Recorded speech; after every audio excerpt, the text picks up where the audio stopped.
Welcome to the party. I'm Sam Ekstrom of Locked On Sports Minnesota. The NBA Cup gets off to a terrible start for the Timberwolves.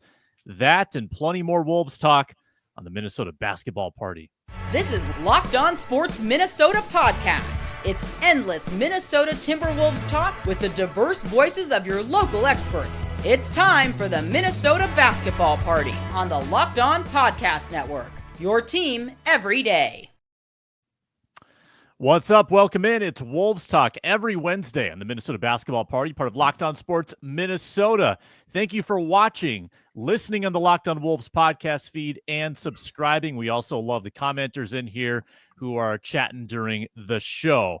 We'll get into a lot of probably negative Timberwolves talk today as they fall to the Portland Trail Blazers after falling to the Miami Heat, a 2-game losing streak to drop them to 6-5. It's all part of the Locked On Podcast Network, your team every day. Thanks for making us your first watch or listen. We are brought to you today by FanDuel. You can start the season with a big return on FanDuel. New customers can place a $5 bet, and you'll get started with $150 in bonus bets if that $5 bet wins. Visit FanDuel.com to get started. Let's meet today's panel with the opening tip. Reggie Wilson, sports director at Care 11. And man, this year's Timberwolves team is not last year's Timberwolves team. I'm Ron Johnson, Gophers wide receiver, former NFL wide receiver. And I have to talk about the fact that Anthony Edwards needs a Robin. We know he's Batman, but he's got to find a Robin. And I'm Jack Borman, co-host of the Locked On Wolves postcast with my man Luke Inman. And I'm going to talk a little bit about why I think last night was a good example of why the Timberwolves may actually miss Karl Anthony Towns on the defensive end of the floor. Interesting. Getting reports that my audio might be a little funky. We'll try to remedy that, but we'll dive into all of that and plenty more on today's basketball party. And we start with last night. Ugly game against the Portland Trail Blazers. It was never good. It never looked like they were going to be competitive. They gave up 1 million threes, not a lot of defense, countless turnovers. And this is in an NBA Cup game. Now, I recognize that the players that play for the Timberwolves are both basically all on second contracts. They've made their money. Maybe the NBA Cup doesn't appeal to them the same way it appeals to the Portland Trail Blazers, who have a lot of young guys, minimum guys that might actually appreciate what's the payout, $500,000, $100,000, $1 million. I forget, but they might have more incentive to play in the NBA Cup. I don't know. Timberwolves didn't look interested in competing for the NBA Cup last night on a wacky floor at Moda Center in Portland. Reggie Wilson, what happened? Muted. Ridiculousness. It just, there's no like connectivity, is disjointed and just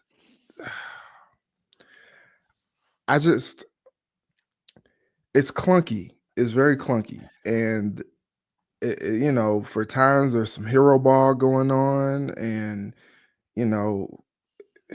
23 turnovers is not going to get it done. And you kind of spoil a hot night from Naz Reid with 28 points off the bench, but then nobody else did anything. The disparity for me, the Trailblazers have 4 guys in double figures off the bench, led by Robert Williams with 19, 9 of 10 from the field. Like, that just cannot happen. And I don't want to steal Ron's thunder, but I definitely was thinking about that as well. Ron and Jack's thunder, really. But when the role players are not rolling, this team does not look good. And, I thought about it last night watching that Warriors-Mavs game. Like, they were going at it. And somehow the Warriors have just become a really good team with like Steph and the Pips, but it's like their role players are playing really well and they're making the shots. And Buddy Hield has been a great addition. And, for the Wolves, Dante DiVincenzo is a great addition as well. But on a night like last night where he had 18 minutes, minus 20 when he's on the floor. He only had 3 points. Like, that's not why they brought him to Minnesota. Like, they need more from him. But truly, if you're only going to get 11 points from Julius Randle, like, Anthony Edwards can't shoulder the load alone. Like, they need help. When you look at the league and you see the guys and the teams who are thriving, you look at Cleveland, who are undefeated right now. You look at Boston with their assortment of options. You look at even Dallas, with the 1-2 punch of Luka and Kyrie, and then you add Clay. Like, I feel like the Wolves are missing another offensive piece that can help take them over the top, because, like I said, when the role players aren't doing what you need them to do, then that's when it kind of looks like last night. Like, you got 9 points from Rudy, 6 points from Conley. Like, that's just not going to get it done. You don't have enough guys who can go out there and get you a bucket other than Anthony Edwards.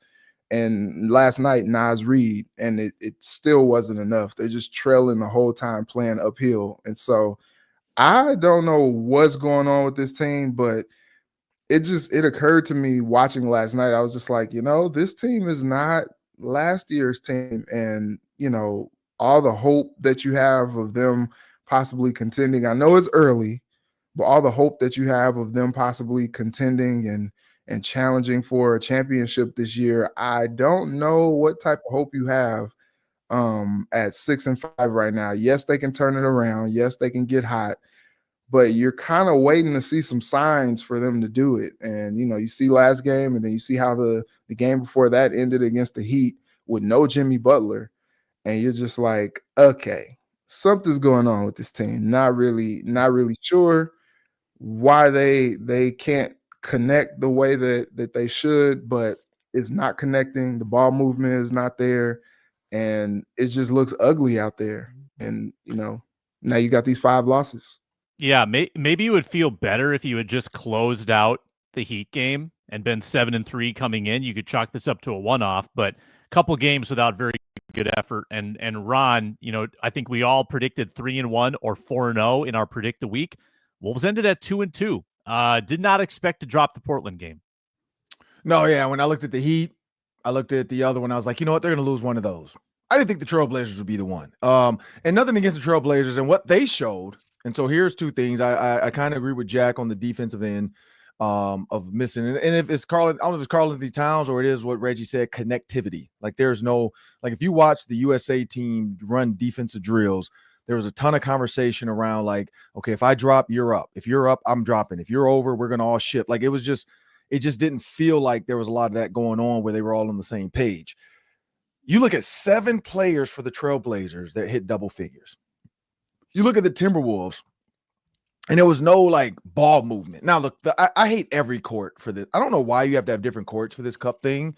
Every single court I see when I start, I don't even want to look at it. Like, every time they flash it on TV, I'm like, these things are horrible. I don't know who thought of this, but anyway, I'm not going to rant about that. They're not going to change it. They should. It looks terrible. But when you look at the Timberwolves, they got to find a Batman, or so they got to find a Robin. We know Anthony Edwards is Batman. He's always been Batman. And, Naz Reid last night helped pick up a little bit, but he's not Batman. Naz Reid is more like another piece to the Avengers. He needs a true Batman. Like, Robin. He needs a true sidekick that every night, and I hate to say it, like, because I wasn't a fan of him, but him and Karl-Anthony Towns had that going. They did have that 2-man situation where they knew, okay, if I'm not doing it, you're going to do it. If you don't do it, I'm going to do it.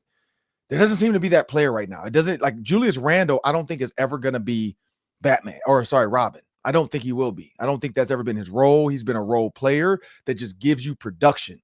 And if he's not producing, then he needs somebody else, whether it's Mike Conley, Dante DiVincenzo, one of these guards, or Jaden McDaniels. Somebody has to be able to pick it up, because Naz Reid is not going to be in your top 5 starters.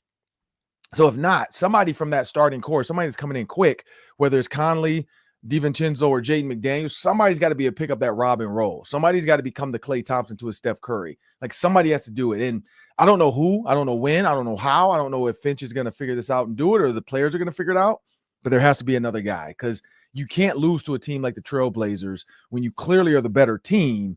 And maybe but the cup. And so explain this to me too. Maybe Jack, the cup standings, even though it's the cup, that still counts to your record overall, right? Yes. Because I agree with you, Sam. Like, it just feels like they don't care about winning the cup. Like, it doesn't seem like it matters. Like, you see other teams and you see people talking about it in the media and the guys are all excited about it and the extra money.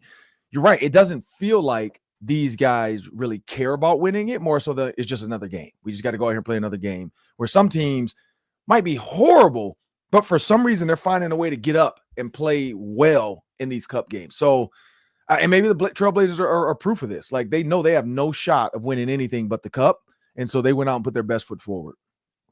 Kind of makes sense. Jack, what do you got? I know you're on the postcast last night with Luke Inman after the game. Let's get the morning after take now. Yeah, it was a lively postcast. A lot of people were not pleased with what transpired last night, and understandably so. I think, for the Timberwolves so far this season, for the most part, the formula has been, good to great offensive execution, winning the 3-point battle. I believe they're second in the NBA in 3-point differential per game behind the Boston Celtics in terms of, how many threes they make minus how many threes their opponents make. That difference. They've been tremendous in that. They're allowing the fewest made threes for their opponents so far this season. And then they've also been outperforming their opponent's bench, right? Because you've got 3 really high level bench guys and Nasri, Dante DiVincenzo, Nickeil Alexander-Walker. But, that formula is really hard to follow when, first of all, you're giving up a ton of offensive rebounds, and more offensive rebounds is going to lead to more and better 3-point looks for your opponents on second chances. And we saw a ton of that last night. And then when you turn the ball over constantly, it was their 3rd straight game with 20 giveaways or more. It's just really hard to follow that formula. And I think that this is a team, even though, yes, they are an elite 3-point shooting team, I think it's still very difficult for them to be able to just come from behind and have to rely on their offense in a major way. I think, you think about big comebacks they had last year, first and foremost comes to mind with the, with the Game 7 in Denver, where they really got it back with their defense. And right now, I just don't think that this team has been able to click enough on that end of the floor to really rely on their defense to win them games right now.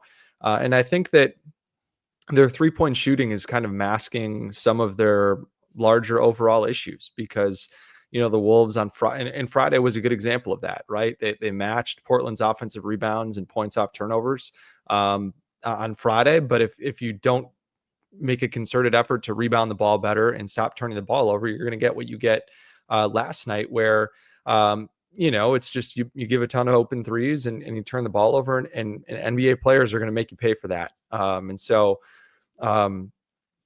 I think that the Wolves are just going to have to find a way to stop turning the ball over. A lot of these turnovers are pretty avoidable in that they get into a crowd, they get caught, they get caught off their feet trying to make passes, and they just don't have good enough spacing at different times when guys are trying to drive. And I think that, that's stuff we saw last season too, but it's all stuff that's correctable. And then I think the other big problem for me last night was that I think it exposed that, the way in which Julius Randle is a downgrade from Karl Anthony Towns defensively, right?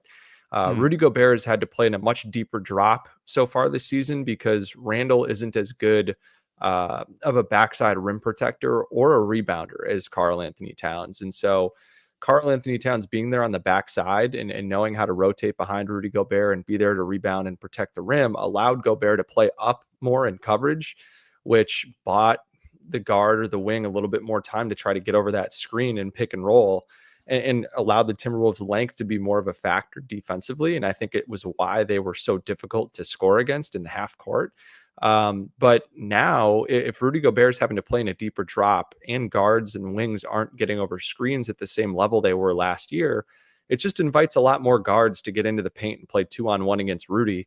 And that could be okay if, the guards aren't great floater shooters or, guys who are defending the corners in those actions are good off-ball defenders. But Randle often is a guy that's defending the corner, and he falls asleep way too often. And that results in open corner threes off of pick and roll, or, situations where, Randle is able to recover, but then it's a swing and another guy's open because someone's trying to help with Randle when he's just not paying attention. So I think that all those factors were on display last night. And I think that the number one thing that I think still rings true from the postcast last night is that the Timberwolves are going to continue to struggle defensively until their perimeter defenders just take more pride in getting in a stance and defending the ball and stop giving up so much penetration. And that's something too that is not something that is super, like, it's not like Karl Anthony Towns was a perimeter defender last year. It's not like replacing Karl Anthony Towns with Julius Randle is the reason why Jaden McDaniels is getting blown by off the dribble, or Nickeil Alexander-Walker is getting blown by off the dribble, or Anthony Edwards just isn't locked in defensively. I think, if those guys just take a little bit more pride, increase their intensity level to like what Nickeil Alexander-Walker showed you in the second half last night, I think that they'll be fine. But again, too, like, hey, if Mike Conley is going to continue to struggle like this, not only offensively in the way that we've seen, but also defensively, I mean, we'll get into it later, but the Timberwolves may have a tough decision to make, and we'll see how they go from here. But I think the way they respond tonight and then on Friday against an explosive offensive team in Sacramento will tell us a lot. Yeah, just a lot of aggravating elements. I mean, you look at the turnover numbers, which we harped on all last year. You think this has got to be an emphasis going into this season, and they're 29th in turnovers. And you talk about the turnovers and the offensive rebounds allowed. Look at all their losses this year. They're getting outshot attempted by like 10, by 16 in that Mavs loss last night. Outshot by 11 shot attempts by the Portland Trailblazers because you couldn't take care of the ball. Just really aggravating stuff. Julius Randle, like Rudy doing his part, repelling shots at the rim and no one there to rebound. Offensive rebound, easy buckets. Pretty disappointing. And I think we got to harp on that Heat loss as well when we come back and discuss what happened at the end of that game. Is Chris Finch to blame? And why isn't there more effort against, a team like the Miami Heat and Eric Spoelstra, who can beat anybody on any given night? That's coming up on the Minnesota Basketball Party. We're brought to you today by FanDuel. Get ready to tackle the NFL or NBA action at FanDuel, America's #1 sportsbook. Right now, new customers can bet $5 and get $150 in bonus bets if you win that $5 bet. FanDuel Sportsbook app gives you everything you need to place live bets. If you have a hunch during the middle of the NBA game, maybe it's a halftime over-under you want to check out, you can cash in at FanDuel. It's all in one place. You can do the futures bets. You can do the spreads, the over-unders, the money lines, or, of course, the live bets. FanDuel.com to join today. Again, get started with $150 in bonus bets if you win your first $5 bet. So maybe you think the Wolves will bounce back tonight, want to bet their money line. You can find a really nice money line like -400. Cash in that $5 bet, get the $150 at FanDuel.com. Never waste a hunch. Make every moment more at FanDuel, an official sportsbook partner of the NFL.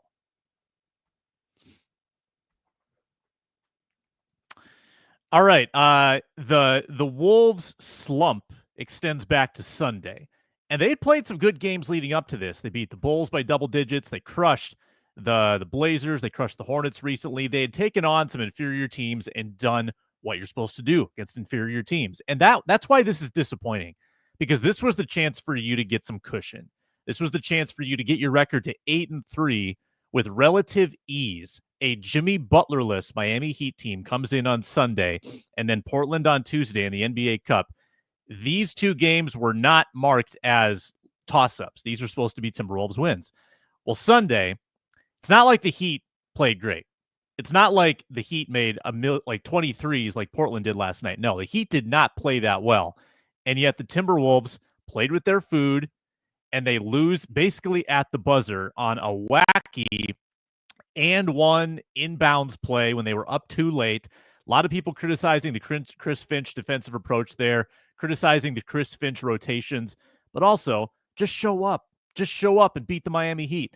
Ron Johnson, I don't know if you got a chance to watch this game after you worked the Vikings game that day, but another lackadaisical performance by the Wolves that night. What were your takeaways from that one? No, not a lot of it. I caught highlights here and there, and I go back to this. I think Anthony Edwards, and I'm not saying because Reggie talked about hero ball. I'm not saying be a hero every time, but when I watch Michael Jordan stuff, when I watch Kobe Bryant stuff, there's just a different feeling when those two are on the court. And I think like LeBron James is neither of those guys. Like LeBron James is a true team player, and I wish people would understand that. Like at 6'8". LeBron is not Jordan or Kobe. Like he's not a kill the ball. Like, I mean, this might be the weirdest thing to ever say out loud. James Harden is a better Michael Jordan than LeBron James is because he's willing to dribble the ball and just take a guy off the dribble. He's willing to be the guy. LeBron, that's not his game. He can do it every once in a while, but that's not his game. Anthony Edwards can be Michael Jordan and Kobe Bryant, but he has to want to embrace that. And then when you look at that team, the triangle offense, moving the ball, understanding within this, like Phil Jackson, like if I'm Chris Finch, I'm probably calling some people that have been within that Bulls offense. I'm calling some people that have been inside that Lakers room with what's his name, Phil Jackson. Like I'm trying to reach out to everybody, maybe even Phil Jackson. I'm trying to reach out to people to figure out, what did you do with Kobe? What did you do with Michael? How do I do this with Anthony Edwards? Because that's what I feel like is missing. I feel like this team was built on Karl-Anthony Towns being the guy, Anthony Edwards coming in, and he's now could be the guy. Now it's like, this is your guy. Now build an offense around him. And so many offensive coordinators within basketball, like we see JJ Redick trying it. Guys try to reinvent stuff and figure out, how do I get the ball into the best player's hands, and how do I make sure the ball doesn't get sticky? I hate to say this. I don't know if the ball cannot get sticky with Julius Randle. So you're going to have to teach him how to play within that scheme to say, hey, look, man, you can be the Scottie Pippen to his Michael Jordan, but this is what I need you to do. And that's why I didn't really like what I saw, like the last two games. Like it's just, there's something missing. Like early on, I think it was just the enamoration we had. I don't even know if that's a word, but of Julius Randle being here. But now it's kind of like, all right, man, come on. Like, you're a pro. Figure this out. The 3-point shooting has cratered for Randle. We knew it wasn't going to last all year. He was 60% for a while, and now it's down to 38, and it's been rocky the past couple of games. But so like talking about Edwards having the ball late, Reggie, weird tactics, weird thing at the end of that game where you've got 4 seconds basically and a chance to win, and Edwards is standing to inbound the ball, but he didn't want to inbound the ball. And he didn't get the shot. They got a rush 3 by Mike Conley. I didn't understand that at all. Maybe Finch explained it after the game, and I missed it. But how is Edwards even in that position to have to inbound the ball when he didn't want to? That made no sense to me.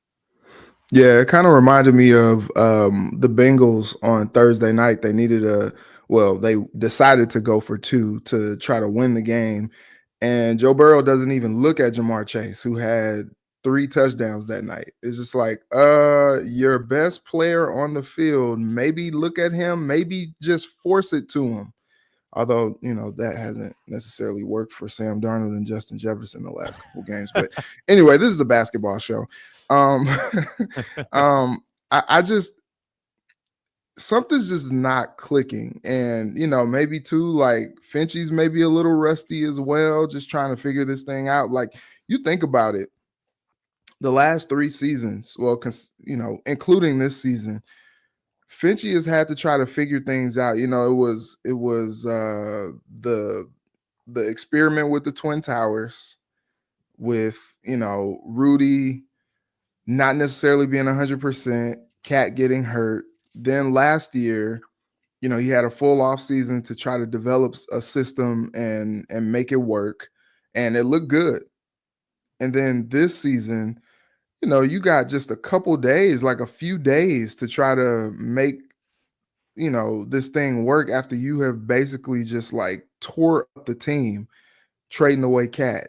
And so I just think that, I don't know, maybe it's going to take 20, 30 games to really try to figure out what's going on and try to get some synergy out there with the guys. But, they like each other. That's a start. That's good. Anthony Edwards seems to really enjoy Dante DiVincenzo, and he's talked, very glowingly about Julius Randle as well. But I think last night too was a great indication. Like, if Julius Randle is not going to get you 20, 25 points, it might be a long night for the Wolves. And, I think they play with their food against the Heat. Somehow the Heat always find a way to play well without Jimmy Butler. Like, we saw it in the playoffs, and we just continue to see it. Spo is a really good coach. Now, I don't know if you saw what happened last night when Spo kind of pulled a Fab Five. Yeah. But it had Jalen Rose like seeing the past and seeing ghosts. It was kind of crazy. He was in the arena for that. But Spo is one of the best coaches in the league, and he gets the best out of his teams. But that was a inexplicable loss to a Heat team without Jimmy. And then now, last night, much respect to Chauncey Billups and what he's doing. I think, he's just doing the best he can. No Dame anymore, and he's just trying to figure things out. That Portland team played hard. They played like a team that wasn't trying to lose last night, and all of that just you're kind of used to seeing that type of grit from the Timberwolves. Last year when they were down in the third and fourth quarters, you didn't feel like they were out of it because somehow they would surge and they would make some shots and they would get some stops on the defensive end and they would find a way to pull these games out. And last night I just kept waiting on the switch to get flipped and it never did. And yeah, it just makes this Wolves team just seem so different. And like I said, want to give them maybe 20, 30, 40 games maybe to try to figure things out. But, you don't want to see things kind of slip away. Jack, undisciplined defense at the end of that game, bad offense at the end of that game, and then Finch fell on the sword afterward with the rotations. How much of that do you think was on Finch?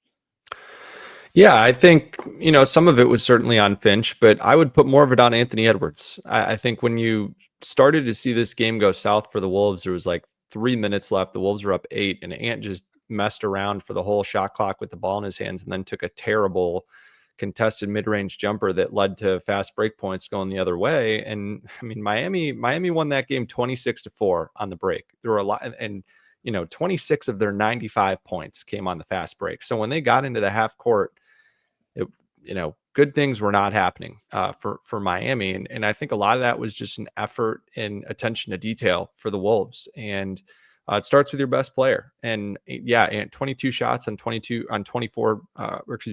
points on 24 shots isn't going to cut it from him.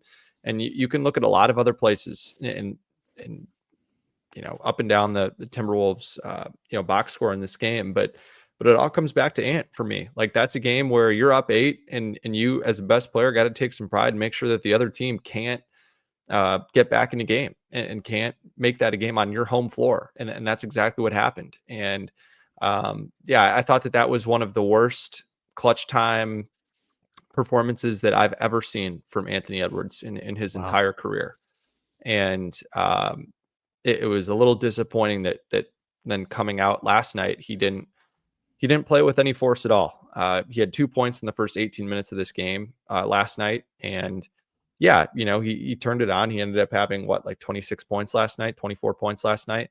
But for me, it was a little bit of the too little, too late for Ant. I think that he's got to really be a tone setter at the start of the game and be the guy that you're going to at the end of the game. And for him to not do that against Miami at home, I think was disappointing. But I think some positives that we can take out of the last week. I think Naz Reid is really turning a corner offensively, especially. And he's been really terrific for the better part of the last week and change, and is really finding his shot from outside, but also mixing it up really nicely with being able to get to the rim and finish. And I think he's really, playing at the level that he did last year at the peak of his powers when Karl Anthony Towns went down, and he ascended into that starting role and really played well with extended minutes. And I think it might be time where, if Julius Randle's not having a great night, that you just continue to ride with Naz Reid. Same thing could go for Mike Conley. If Mike Conley's not having a great night, you ride with either Dante DiVincenzo or Nickeil Alexander-Walker. And we saw Finch kind of learn from that. Sam, you mentioned that he fell on the sword and said, hey, I probably should have stuck with Nickeil over Mike there. And what does he do last night? He played Nikhil and Naz for 19 straight minutes to close the game last night. So I think that with Finch, you're going to see some more of this kind of willingness to experiment a little bit. And I think there are people that, will talk about, hey, do we need to expand the rotation so that Minot or Dillingham can get more blow in these situations? But I think, hey, like when you've got 8 guys that are as good as the Timberwolves' top 8 guys, it's just tough as a coach to go to that unless, you're planning to give one of those guys 15 minutes. And I think that's why you've seen Josh Minot struggle a little bit, because he's only played for like 4 minutes here or there, or 3 minutes here and there. And it's just tough to find a rhythm. So I think if, for Finch, the biggest thing for him, I think, is, you got to let some of these guys play for extended stretches to see what you got. And then to close the game, you just ride with the hot hand. And we saw Finch do a decent job of that last season for the most part. And this year he's got even more options. So I think for Finchy, that's what it's going to be. And then the other thing with that weird play at the end of the game, that's exactly why teams use their foul to give, right? Because you could have 9-10 seconds left and you have a play drawn up, and coaches will generally draw up a second one saying, hey, if we get fouled with 4 seconds left, here's what we want to do. And again, like I just said, Ant's got to be better and has to be better with paying attention to details and stuff like that. But that was on all 4 of the other guys that were out there at the end of the game. They've got to know, okay, the only guy that can't be inbounding the ball in this situation is Anthony Edwards, unless the play is, I'm inbounding the ball and he's going to, run off of it and get it back really quick. But that just wasn't what was drawn up there. Mm-hmm. And I think, it was just a tough end to the game when you consider that they were up 8 with, a little more than 3.5 minutes left, for them to lose in that fashion and then show up unprepared again last night. I think certainly adds some lighter fluid to the fire that was there. And I think there's kind of been some ambers that are still warm from losing Carl, just because I think a lot of people had an emotional connection to Carl because of how long he was here. And I think some of that you were able to kind of put to the side with how well they started the year, at least offensively, and how fun they were to watch. But I think now, as some losses start to pile up, you're starting to see more of that kind of emotion come back. I mean, the Timberwolves didn't have their 5th loss until December 11th last year. They were 17-5. And now it's, November 12th, they're 6-5. And I think fans are rightly frustrated by that. And it'll be, we'll see where they go from here. Yeah. I mean, sometimes Julius just makes it look difficult out there on both ends of the floor. And last night was one of those nights where you would have loved to have Cat in the mix. We also the one thing I'll say though about the Miami Heat game, it comes down to 2 things. One, understanding Tyler Hero. Like you gotta come up. So like in all the picks, he's trying to come off and shoot. You got to close that space and let your guy like rotation. You come up, he goes, rotate. And there was none of that. It was like, well, let's pray Rudy Gobert can do this. He's not going to do this. He's like, Luka has scared him off the top. Like Rudy Gobert does not want to be up there. Like he just looks scared to stay up top and get danced with. And then at the end of the game, the foul on the layup, honestly, you're down 2. They're down 2. Just give up if you're going to give it the layup without fouling. Like if you're going to foul and don't let them make the layup, like playoff basketball. Detroit Pistons push him out of bounds without getting the X, but just don't let him make the layup. Make him shoot free throws. Like I don't understand. He's a clear layup. He's beat you. Why foul him at this point? If he makes the layup, who cares? It's tied up. You get a chance to win the game now. Like that to me, those are 2 situations at the end in that 3-minute span that are absolutely mind-numbing. Yeah. Why are you denying like the inbounds? Why are you playing out at midcourt defensively? Just like get in your position and let them come to you. That I was really confused by that as well. All right. Tough conversation about Mike Conley and his rocky start to the season. That's next on the Minnesota Basketball Party. We're brought to you today by Mint Mobile. With big wireless providers, what you see is never what you get. Somewhere between the store and your first month's bill, the price you thought you were paying magically skyrockets. With Mint Mobile, you'll never have to worry about gotchas ever again. When Mint Mobile says $15 a month when you purchase a 3-month plan, they mean it. Say bye-bye to your overpriced wireless plans, jaw-dropping monthly bills, and unexpected overages. Mint Mobile is here to rescue you with premium wireless plans starting at $15 a month. And all plans come with high-speed data and unlimited text and talk delivered on the nation's largest 5G network. Use your own phone with any Mint Mobile plan and bring your phone number along with all your existing contacts. Ditch overpriced wireless with Mint Mobile's deal and get 3 months of premium wireless service for $15 a month. To get this new customer offer and your new 3-month premium wireless plan for just $15 a month, go to mintmobile.com/LockedOnNBA. Mintmobile.com/LockedOnNBA. Cut your wireless bill to $15 a month at mintmobile.com/LockedOnNBA. $45 upfront payment required, equivalent to $15 a month. New customers on first 3-month plan only. Speed slower above 40 gigs on unlimited plan. Additional taxes, fees, and restrictions apply. See Mint Mobile for details.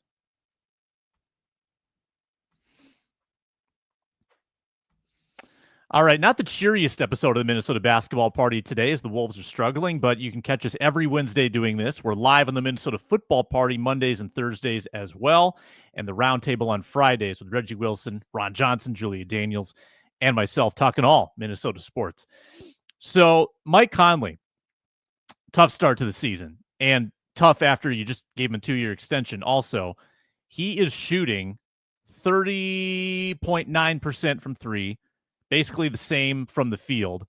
His minutes have been slashed to 23.5. But the impact and the steadiness has just not been the same. We'll start with Jack Borman here. What is your read on Mike Conley's issues? And is a move required? What kind of move would be required to try and either get him back on track or get somebody else on the floor?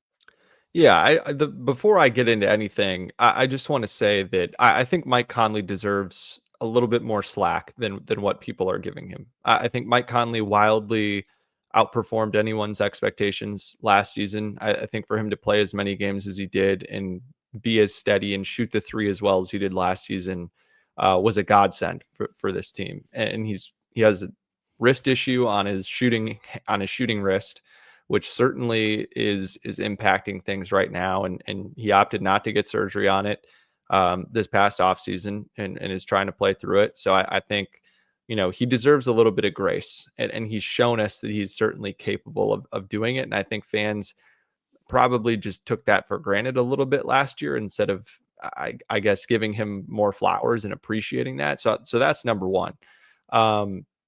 And number two, I think, when you just look at the starters, right, with the starters, the 4 starters plus Mike Conley, this team has a minus 2.5 net rating. Not great. An offensive rating just shy of 113, which is not great. That's a well below average offense. And they have and they're turning the ball over on 1/5 of their possessions, which is, as bad as you can possibly be in the NBA. With Dante in there with the 4 starters, it's a +9 net rating. Very good offense, very good defense, both very strong, very solid, well-rounded, not really any one glaring weakness. Then with Nikhil in there, it's a +21.1 net rating. So really solid offense, elite defense, but they're turning the ball over at the same rate that they are with Mike Conley. So, it's a little bit of, a small sample size there for sure, especially with Nikhil. But I think there you've seen you've had at least a little bit of enough of a sample to know that Mike has not been as impactful as he was last season. And I think if you're going to slash his minutes, it's much easier to control a guy's minutes when he's coming off the bench than it is when he's in the starting lineup. And I think for Mike right now, if he's struggling to find a rhythm in those 6-minute stretches that he's playing, he's generally playing in 4 6-minute stretches, at the start of the first quarter, end of the second quarter, start of the third quarter, and start of the fourth quarter. It might only be a matter of time before he ends up coming off the bench, or they just try to give him a week off to see if that helps his wrist issue at all. And that may be something that happens throughout the year. It may be, okay, you play 2 weeks, you take a week off to try to, help remedy the wrist problem. But I don't really think that he looks old or he can't really move or things like that. I just think for Mike, it's so much of his game is predicated on being a really solid 3-point shooter because he doesn't give you a whole lot. Outside that little 2-man game with Rudy below the arc, And if he's really struggling to shoot threes and make them, I think you're going to see Mike Conley have more games where he's got 4 points or 6 points than the 11, 13, 17 that we would get from him at different stretches last season. So I think for Mike, it's as simple as if he can make more threes, I think he'll be just fine. I'm not really worried about Mike continuing to turn the ball over or anything like that. But again, I think fans also are probably a little bit more frustrated by it because you also have Rob Dillingham waiting in the wings. And I think that, we've seen Rob Dillingham play really well in the small stretches that we've seen in garbage time. And that's exactly what happened with Naz Reid before Naz Reid really, carved out an established foothold in the rotation for himself. So I think all of those things put together, I think are probably creating this perfect storm for people being upset. And I think, if I were Finch, I would probably give Mike Conley a night off tonight and let Rob Dillingham go out there and cook and try to give him a little bit of a spark for the rest of the guys. But again, like I said, it's just, like I said earlier, it's just going to be tough to expand that rotation unless guys are injured and or have a night off with rest. And I think with Mike, it might be worth just trying to give him a night off and see if that really changes things. And then, hey, maybe you have either Nikhil or Dante plug into the starting lineup. And then if that starting lineup really gels and really plays well, then okay, maybe you start to have a larger conversation about, is it time to bring Mike off the bench? But, we'll see. It's just easier to control a guy's minutes when he's coming off the bench and be more mindful about what lineups he's playing with when he's coming off the bench. So I think, maybe that's what they do to try to help get Mike on track. And then, maybe he goes back into the starting lineup later. But again, I think it's much more about who closes games for the Timberwolves. And I think Finch has shown that he's willing to ride the hot hand or really willing to put who he thinks are his best 5 guys out there on the floor that given night. And what I love about this team is that none of these guys have a big enough ego where they're going to be really upset if they're not out there on the floor at the end of the game. Yeah, that's important too. Ron, I asked you about this on the Ron Johnson show yesterday. Give us your Mike Conley take. Yeah, after watching, a little bit of the Miami Heat highlights, a little bit of the Trailblazer highlights, I'm changing my tune. He's old. And again, I think it is. He has to work his way back into it. Older guys have a different way of their offseason now. Like you've heard Chris Paul talk about it. It's not so much of like, oh, I'm gonna work my body hard, blah, blah. But like LeBron James takes a different approach to the offseason than some other guys do. And so I can't say it's just age. I just think it's his game. Like it has nothing to do with age. His game right now doesn't fit what this team looks like. And Dante DiVincenzo, and I feel like, even Nikhil Alexander Walker gives you maybe a little bit more pace to the game, gives you like he had a wide open 3 that could have and again, they still made the tip went in against the Heat, but he has a wide open 3 and Anthony Edwards kicks it to him. If he knocks it down, that's game. Like, or at the worst, the Heat now are forced to have to shoot a 3 to try to tie the game. And I think they don't hit that. Because you're defending the 3, or they play the game of like, let's get a layup and then let's foul, let's get a layup and let's foul. But now it's there. He could have been the hero of that game. One, does he need to get, his legs back under him and get back in the gym and shoot? What did Karl-Anthony Towns say? He shot 1,500 threes a day or something like that, or some crazy crap. Like, I don't know if Mike Conley needs to take the Karl-Anthony Towns approach, but it just feels like there's something missing. And again, let's not forget, like when you change a team, everybody's trying to figure out their role. And maybe like he felt more comfortable shooting because they had more of a spread floor. You had Karl-Anthony Towns who kind of just sat over there in that wing versus Julius Randle kind of moves around a little bit more. So I don't know, but I just feel like this terrible start for Conley, he might want to start DiVincenzo or Nikhil Alexander to start the game and just see what he gets out of it. Like you have 82 games. There's no reason to do the same. Like in the NFL, it's tough to say I'm going to start a different quarterback. You only got 17. But 82? Come on now. Like you can try some different lineups just to see what you get.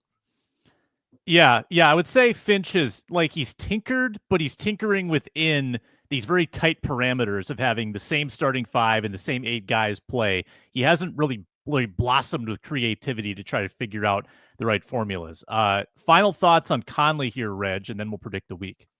I think, Finchy still is trying to play it safe with Dillingham. And so, he's like, well, he's still a rookie, still figuring some things out, still needs some work. Like, I don't think he wants to put him in for big minutes, but at some point you got to unleash him. I just think, I kind of agree with Jack, like, kind of have to give Conley a little bit more grace. Like, Conley's been on record saying, like, look, I try to get everybody else going and then I get mine. And that's a tough situation to be in when you are an older guy and when you are trying to find a rhythm and you want everybody else to get theirs. And then you're like, okay, let me do what I can to help. Like, because now, when it's time for you to get yours, now the game has kind of gotten away a little bit and, you've not found a rhythm. And when your minutes are so clunky, as Jack kind of laid out there, like, then it's hard to establish a rhythm if you haven't gotten one already. And I think that's kind of what we're seeing.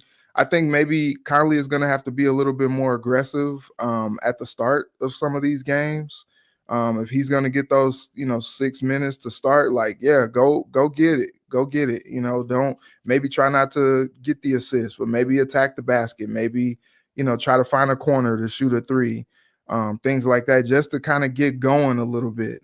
Because I think what we've been seeing is that he's not in any type of rhythm. And so, yeah, when you look at a late game opportunity, you're like, man, he's got to knock that down. It's like, yeah, but he hasn't really seen a whole lot go down up until that point. So it's kind of hard to give him that opportunity and expect him to be great at that point. So I just think that, patience kind of helps here. Just because, like, I still think DiVincenzo is still figuring out his place in the team. I think Nikhil is going to give you good minutes, but he and Conley do two different things. I agree with Ryan. When Nikhil is in there, the pace picks up, and that's a good thing.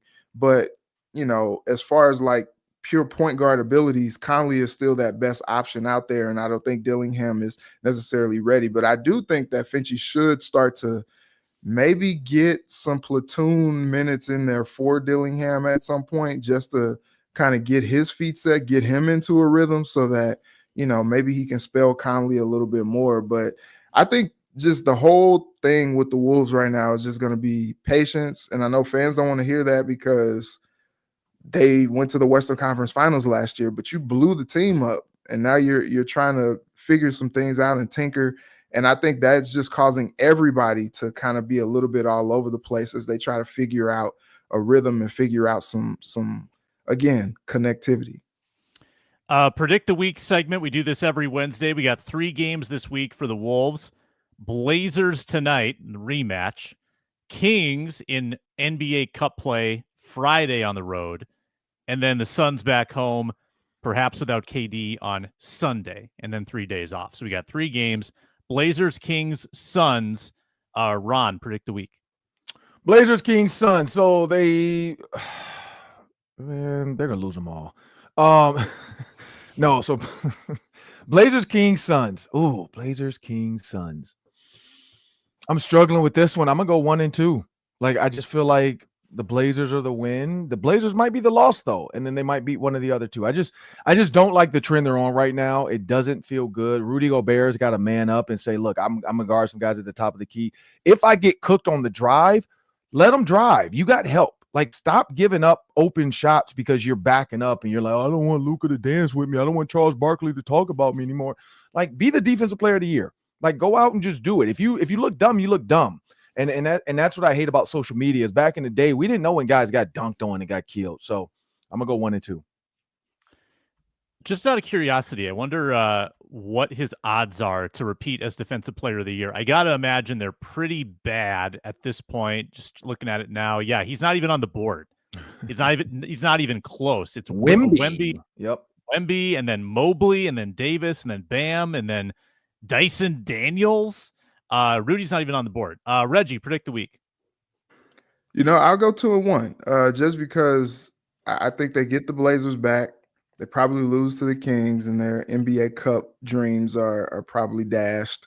And then I have them beating the Suns. No KD. I think they can match up with them really well without KD on a Suns team that was playing really well with KD.